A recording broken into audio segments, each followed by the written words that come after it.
selamat sore dan selamat malam.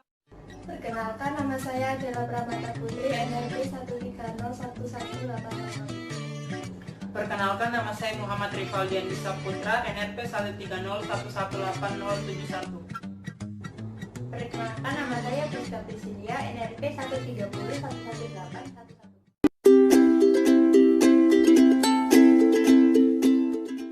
Ini akan mengangkat contoh kasus dari materi kita, yaitu The Political Economy of Trade. Kasus yang akan kami angkat adalah pembatasan kuota impor sapi dari New Zealand ke Indonesia.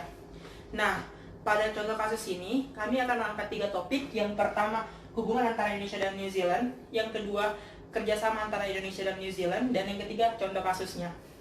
Nah, sekarang kita akan membahas hubungan antara Indonesia dan New Zealand. Nah, Indonesia dan New Zealand ini mempunyai hubungan bilateral yang telah terjalin sejak dulu, yaitu pada tahun 1950. Namun, karena adanya keterbatasan komunikasi antara kedua negara, sehingga menyebabkan sektor-sektor penting seperti sektor perdagangan tidak terlaksana, dan baru terlaksana pada tahun 1961 atau pada akhir kepemimpinan Presiden Soekarno. Kerjasama dari New Zealand dan Indonesia bisa kita lihat. Yang pertama adalah kerjasama di bidang peternakan, yang kedua kopi, yang ketiga pangan ternak, dan yang keempat lain-lainnya. Nah, Indonesia merupakan salah satu dari 10 pasar ekspor terbesar dari New Zealand. Nah, sedangkan ekspor Selandia Baru atau New Zealand ke Indonesia itu mencapai 870 juta New Zealand dollar atau 6,53 triliun. Jadi hubungan bilateral antara kedua negara ini mencapai 1,52 miliar atau 11,4 triliun. Untuk impor Indonesia sendiri mencapai 704 juta New Zealand dollar atau sebesar 5,28 triliun per Desember 2011. Ekspor Indonesia ke Selandia Baru sendiri naik menjadi 745,33 juta US dollar hingga pada bulan November 2019. Nilai impor sendiri turun menjadi 772,19 juta US dollar dan juga terhitung pada bulan November 2019.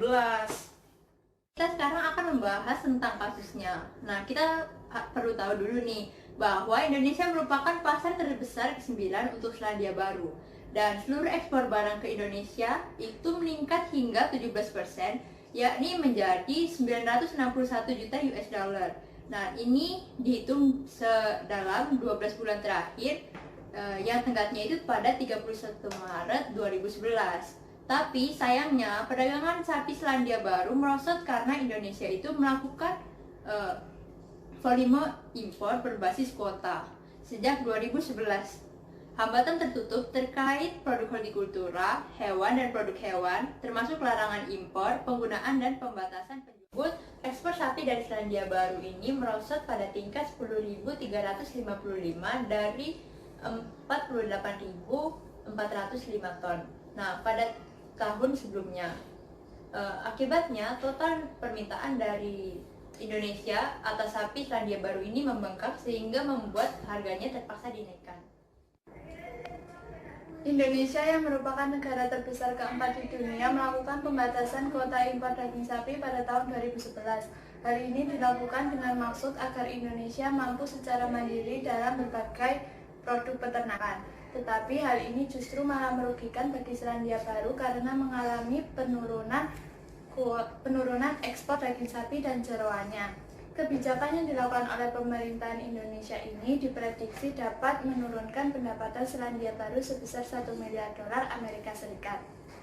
Sebanyak 18 aturan dagang Indonesia yang mempengaruhi hortikultura, hewan, dan produk hewan yang tidak sesuai dengan aturan persetujuan umum tentang tarif dan perdagangan GATT yang merupakan induk dari WTO yang sebelumnya. Menteri Perdagangan Selandia Baru yaitu Todd McClay menyambut dengan baik keputusan ini. Ia menyatakan bahwa dari pembatasan itu diperkirakan dapat menurunkan industri sektor daging sapi sebesar 690,20 juta US dollar. Karena penurunan sebesar 690,20 juta US dollar tersebut, Selandia Baru menggugat Indonesia ke WTO karena dianggap telah mematikan ekspor utama negara tersebut. Lalu Indonesia dinyatakan bersalah oleh WTO. Sudah menonton, jangan lupa untuk like, Comment, subscribe.